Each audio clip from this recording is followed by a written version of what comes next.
is Wes Rodriguez, and you're listening to Sink or Swim. And this marks the beginning of a new chapter on a fantastic journey into the realm and reaches of mediocrity in podcasting. At least that's where I'm setting my sights. I'm not gonna go blow smoke up my own ass and think that I'm gonna be competing with the likes of Adam Carolla or Mark Maron. However, it's good to have goals and ambitions, and I strive to achieve groundbreaking mediocrity. If I can rise to the middle, I'll be happy. So hop on the ship and we shall sail into the oceans of podcasting entertainment. I say this is a new chapter because I'm trying to restructure the show. So we will be breaking into brand new territory. We will be testing out new personalities on the show, which should be interesting and exciting. So look forward to that. I do have someone who will be in studio today auditioning for the co-host position. And I have a list of others who will be stepping into that position and trying that out as well. So in the following weeks, you'll be hearing and feeling different flavors and nuances and subtle changes. So it should be fun and exciting, have different personalities, different perspectives. So I'm excited for that. And we're marking the end of summer vacation is coming to a close. And new television seasons, the new movie seasons. Football is geared up. Basketball will be on its way. So a lot of things coming up to be brought up, to be spoken about, to be picked apart and dissected. Which brings me to the discussion of one of my favorite television shows. I will be, hopefully, if everything is edited and processed correctly, will be uploading this tonight, and I will be making it in time to be able to sit down and enjoy one of my favorite television shows, Dexter. But before I break into the topics of the show, why don't I introduce the person auditioning for the position of co-host. With me in studio is Mr. Marcus Aurelius, who hails from the city of Inglewood, California, and he is quite the character. He brings a lot of magnanimous personality. He's got a very different perspective on life, and with the polar personalities between he and I'm sure we will bring you some entertaining discourse, so look forward to that. And with that, I give you Mr. Marcus Aurelius. Yeah. Hey, what to do? How y'all doing? Yeah. Bringing the Aurelius to the motherfucker up in this bitch. Huh? Yeah, baby. I believe it's Aurelius. Hey. Man, you can tell me how to pronounce my own name. At least that's how it's spelled. Fuck that shit, how it's spelled, motherfucker. Aurelius, putting it down. Hey, it's best not we step off on the wrong motherfucking boots and shit. Well, excuse me. But first of all, let me get up on this Dexter business. Dexter? But hold on, before you do that, let me apologize. Of course, that's your last name. You can pronounce it however you want it. I do not want to start off with any static. That's one of my character defects, is trying to control and correct people. Hey, it's all good, baby. As long as you recognize you being the wrong, we'll be smooth as silk, baby. It's all good. Just let me get back to the point I'm trying to make. Yeah, but about that crazy serial killer motherfucker? Dexter? Yeah, that's correct, Dexter. That is the Showtime television show. It started about five seasons ago. I believe this is season 5. Yeah, that serial killer dude. Hey, he that motherfucker that be taking out the murderers and rapists and basically the motherfucking scumbags on the earth. Yes, that's correct. Dexter was raised by a police officer who had discovered him while investigating a crime scene which had involved his mother, who was murdered in front of him, and he was a child at the time. So he had worked it out through the system so that he could adopt him, and through experience on the force had noticed personality traits and characteristics as his son was growing up that he would indeed become a serial killer. So before, which had involved exhibiting that kind of behavior in his life, his father had installed a code of ethics to live by as a guideline, and Dexter refers to it as his dark passenger. I got one of those. I call his ass Tyrese. Fucking TLC. Fucking TLC, they wrote a song about that shit. No scrubs. That's some funny shit, man.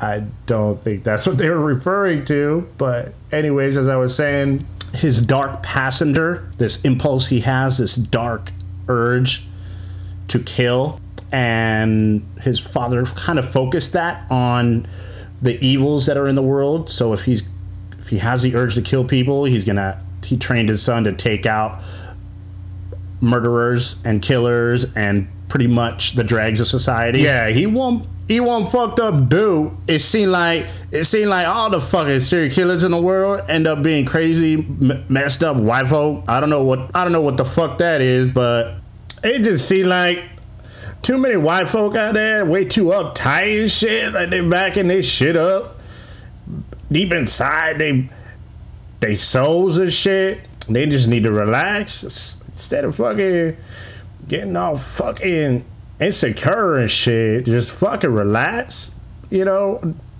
Drink some of that. Drink some beers. Smoke a fucking blunt and just chill with the homies. Fucking, they'll keep you straight. You can't get all locked up fucking by yourself and shit with your crazy thoughts. Fucking thinking twisted shit. Well, you bring up a good point. Absolutely. There was the DC snipers. Yeah, that's true, but still, man, that's just one example. When you got fucking Gacy, you got Bundy, fucking that crazy fucking Dahmer, Jeffrey Dahmer. Most of them be fucking nerds who just can't get their pussy. So they get all crazy and shit. They get all insecure because they can't go out and get some. They just want to be players, that's all. The fucking game just be beating the shit out of them. They can't handle their shit in the game. That's what it is. They just need to establish their style. That's it, man. Go fucking slap some fucking doves on their shit. Get some cool slicks. Get some fucking some threads that they fucking look comfortable and feel fucking pimping shit out on the streets, and fucking get bitches riding in their car. They be all right to get their head out of the lunacy that they be suffering when they all by themselves and shit. I guarantee you put a blunt in their mouth, the craziest fucking serial killers be fucking too laid back to even consider going outside, let alone kill a motherfucker. And furthermore, you'd be surprised how therapeutic it is to just slap a bitch once in a while. Whoa, well, I'm not gonna condone domestic violence, that's for sure. But I'm sure amongst that statement, there's some truth and validity to that. However, violence against women is definitely, I can't support or subscribe to that concept. You do bring up an interesting point, though. I'll bet you a lot of those guys probably did have trouble fitting into society, which is why for sure they had to establish some sort of control or semblance in their own lives, like on the outskirts of social community. Unfortunately, though, they had to victimize in order to feel some sort of satisfaction, and that's why they became serial killers and shit. But fuck them. Well, anyway, well, that reminds me of A couple things I found interesting that I learned about the movie Silence of the Lambs. The Buffalo Bill character was based on Ed Gein, that serial killer. Yeah, that Ed Gein, he's that hillbilly crazy motherfucker. That is correct. And the scene where Agent Starling meets Hannibal Lecter for the first time, she's seated outside the cell in front of him. The director had orchestrated the scene so that in the beginning she's interviewing him and probing him for questions regarding her case that she's working on, and by the end of the scene he's interviewing her, and the scene starts out with her perspective looking at the prisoner behind the bars, so to speak, and by the end of the scene the perspective is Hannibal Lecter, and it looks like she's behind the bars and he's interviewing her from his perspective. I don't need to watch no Silence of the Lambs to see that perspective. Oh, well. Well, are you saying that you know that experience firsthand? I didn't mean to put you on the spot there. My apologies. Does that mean you've done time in prison? Did you want to share anything with us? Nah. Fair enough. Okay. So, I guess we won't learn about that. Nah, not today. Some other time. All right, that's cool. Well, anyway, I just found that fascinating about that scene. How by using the cameras, he was able to get the sensation of a perspective change. And with that effect, the director was able to change the perspective, which gives you the feeling that he's in control and not her, even though he's in prison. I found that fascinating when I learned about that from the director's breakdown. Well, and it just goes to show you that some of the best movies that have been done were about serial killers. For instance, the movie Seven, of course, Silence of the Lambs, Taxi Driver, Psycho. You can't forget about Psycho, and I mean, and Natural Born Killers. That was just a kick-ass fucking movie altogether. And that should segue smoothly into our voiceover YouTube theater for this week. I feel it's important to also mention the fact that Ambrosio Inigo Montoya has joined the staff. He will be... Hello. Yeah. He will be monitoring the board and doing all the sound effects and intros. So everybody give him a warm welcome. Hello, everybody. Hola, Panto. Bravo. Nice touch, Brostio. Don't let the power go to your head, Brostio. So if there's any bumbles or mishaps, you know who to blame. And without further ado, Brostio, play the jingle. Presenting VoiceOver YouTube Theater.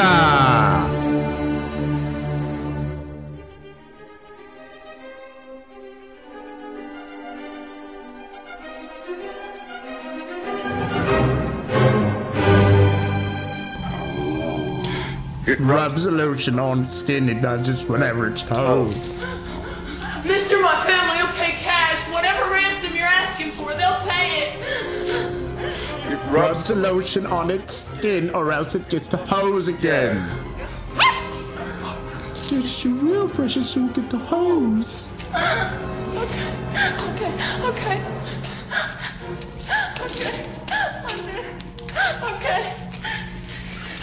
Mister, if you let me go, I won't press charges, I promise. See, my mom is a real important woman. I guess you already know that. Now place the lotion in the basket. Please. I want to go home, please. Places the lotion in the basket. I want to see my mommy. Please, I want to see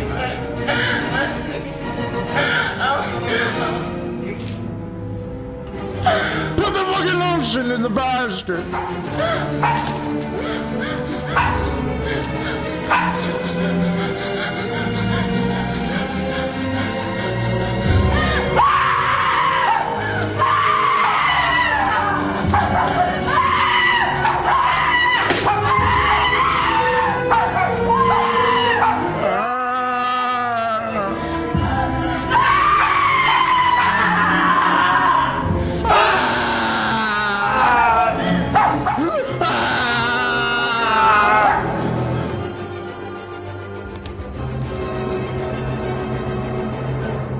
And scene. And this episode of VoiceOver YouTube Theater was brought to you by Dirty Stank Laundry Detergent.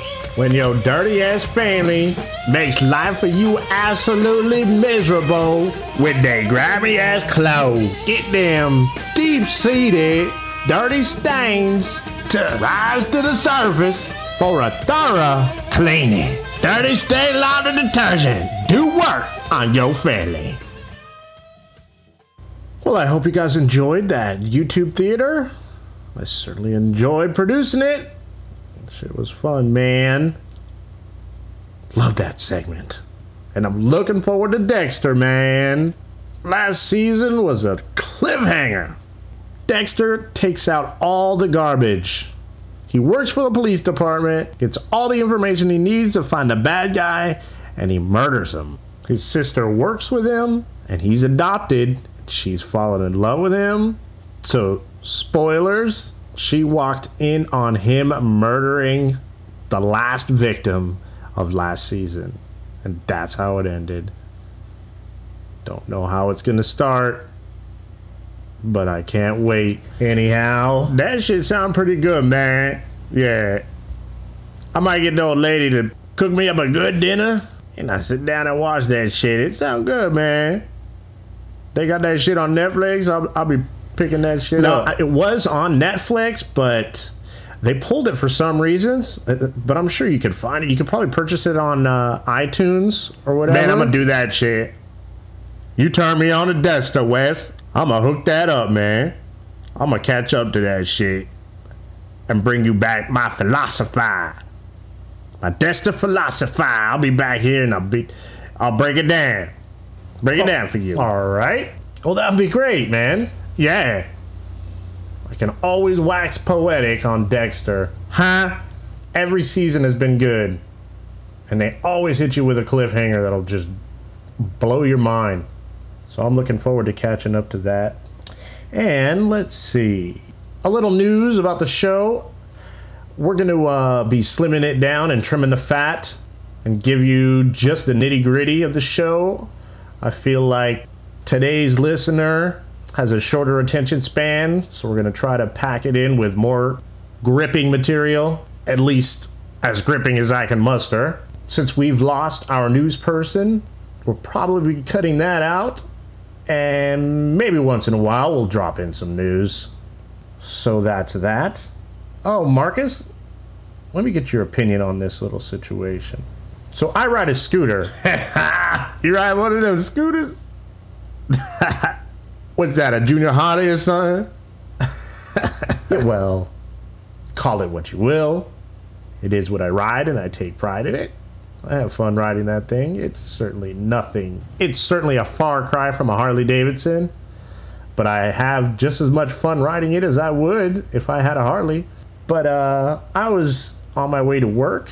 I always stop at the 7-Eleven right up the street. Maybe eat a snack, have my coffee just before I shift into working gear and then head on in and clock in. I walked inside and I started whipping up my coffee. Yo, Java. And I noticed a beautiful, long-legged, dark-haired fox walk into the 7-Eleven. And I always have my sunglasses on so I can shield myself from the world. And I noticed her come over to pour herself some coffee. And I couldn't help but notice how stunning she was. She's absolutely beautiful. She had the longest legs. She was either as tall or a little taller than I was. And I didn't have the courage to say anything to her, as I hardly ever do. Nah. You need to just break it down like a caveman. Beat that bitch over the head with your dick. Drag her home to your cave and lay the pipe. Plant your root in her garden, man. That's how I do it. That's how we do it. Well, I'm certainly not so bold, but I will take that into consideration next time. I certainly, in my own ways, I wish I had that primal instinct to just take what I want and approach her, but I didn't. And anyhow, I finish my coffee, I pay for my business, and I go outside and I sit down on my scooter, which is parked literally right out front of the door. I can bring it right up to the entrance every time, and And I noticed that there's always beautiful women going in there. I believe there's a hospital nearby. There's a lot of nurses going in there, and there's a gym nearby, so girls in their spandex will head out there. This girl was dressed up as if she was about to go to work in some office building or something. And she was parked next to me, little did I know. And she caught my attention because she was walking pretty much directly to me, and I noticed her looking at me, and I had my glasses on, so I kind of caught her off the corner of my eye, and I noticed that I had grabbed her attention in some way, subtly. She didn't say anything. I didn't think she was going to say anything, and so she walked behind me, and I realized that she's parked next to me, and so I kind of turned to watch her get in her door, and when she noticed that I was looking in her direction, she smiled and pointed out my snack, which was sitting behind me on my compartment on my scooter, and her words were, "Don't forget about your banana." And I laughed out loud. It was so straightforward, but she had this foxy smile on her face, and I says to her, "My banana and I were at one before you even spoke, dog." Yeah. Little does she know my banana drives my scooter. That's how you do it, Wes. She was inside her car before I knew it, and she was tapping on her window and pointing at me and smiling as she drove off. I wanted to say one last word, but she didn't roll down her window, but it's all good and really made me smile. That's a good philosophy, everybody. Don't forget about your banana. That's how I'm going to roll from now on. My banana comes first. Hey, Wes, you need to do it like 50 Cent. You need to drop some words. I tell the bitch, bitch, get in my car. That's how you do it, Jimmy. Ha ha, you gotta tell him, Jimmy, bitch, get in my car. You realize my name is Wes, right? Yeah, whatever. Yeah, whatever. Ha ha, yeah. Alrighty. Well, I think I'm gonna wrap this show up with some life preservers, and then we'll call it a show. Brosio, cue the jingle. Here's some life preservers, courtesy of SOS. Okay, Marcus, you want to kick this one off? Yeah, I'ma do this. You know, my mama named me after Marcus Aurelius, the famous Caesar philosopher. Dropping it down back in the AD, way back. Famous for bringing it back to nature. Telling all y'all get along, like, look at the birds and the bees. Look how they working in unison to bring forth fruits of labor. Y'all need to look at the animals, look at the nature, and that's how you do it. That's how you get along on this earth. Okay. I wasn't aware of that. It's interesting. I like that name. Very strong and prominent. So go ahead and read. Yeah, hold up. Yeah, yeah. So, make creativity is a way of life. Yeah, kind of like how you do this show, man. Being creative. Putting your own mark on this earth. Yeah, I like that. That's a good interpretation.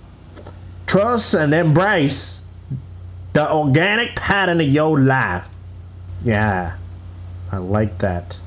Name a star for a friend's birthday gift.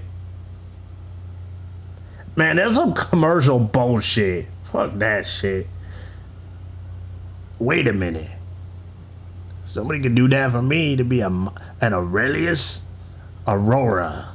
Ha! I like that. That's gonna be my daughter's name. Ha! Isn't it me? I'm clever. Ha! Yeah. Introduce dietary changes gradually.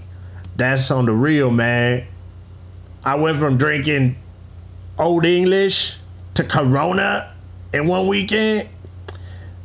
Fucked up my whole mentality, man. Fucked up my whole vibrations. I lost my game and everything. Bitches be walking out, slapping me in my face and shit. Ain't cool. Introduce dietary changes subtly. Try not to do everything at once. I tried that one time. It did not work out, man. Yeah, at work, I used that philosophy for a long time. And I got really, really frustrated and overwhelmed and aggravated. And it was not fun to work with me. And I don't think it is still. But I have a better attitude about it. And I guess that's good change. Enter a contest. You may win. Well, you certainly won't if you don't. Yeah, that's true. I'm gonna pass you the ball. Okay. Give the pet a sponge bath. What if your pet is a fish? Tap on the glass. They love that shit. No, don't do that. I don't think they like that at all. That's how we do it at home. Build a model car with a child. I remember the Pinewood Derby when I was in Cub Scouts. Building that car with my dad. We came in second place too. That was a very exciting time. One of the fond memories I had as a child. I was very proud of that little car.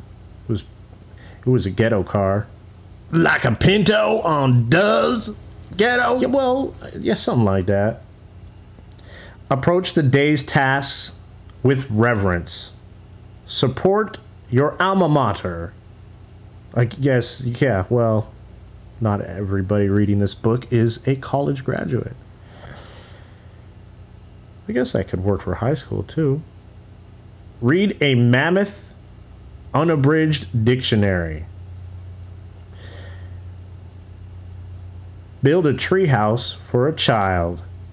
Yeah, that's fun. I never had a treehouse growing up. That would have been fun. I would have kept my porn in there. Well, that will wrap the show up for this weekend. Hope you all enjoyed the show. Thank you for sticking around. To all the dedicated fans, I appreciate it. And look forward to this Wednesday's show, where we will have the first installment of the contest. And the first person to tweet the correct show number shall get that t-shirt. Let me thank Brosio for running the sound, and Marcus for coming in and auditioning. And I think it turned out pretty good, Marcus. I'm gonna keep you down. We might have a rotating circuit of guests. Yeah. And I know the show ran a little short, and I think we're gonna keep it that way for a while. And that will do it for this week's installment of Sink or Swim. And for one final reminder, you can find us at Facebook at SOS space with Wham, and on YouTube at SOS with Wham as well. Our email address is soswithwam@yahoo.com, and our Twitter is soswithwam. Thank you for tuning in. My name is Wes Rodriguez for Marcus Aurelius and Ambrosio Inigo Montoya. What's your dream?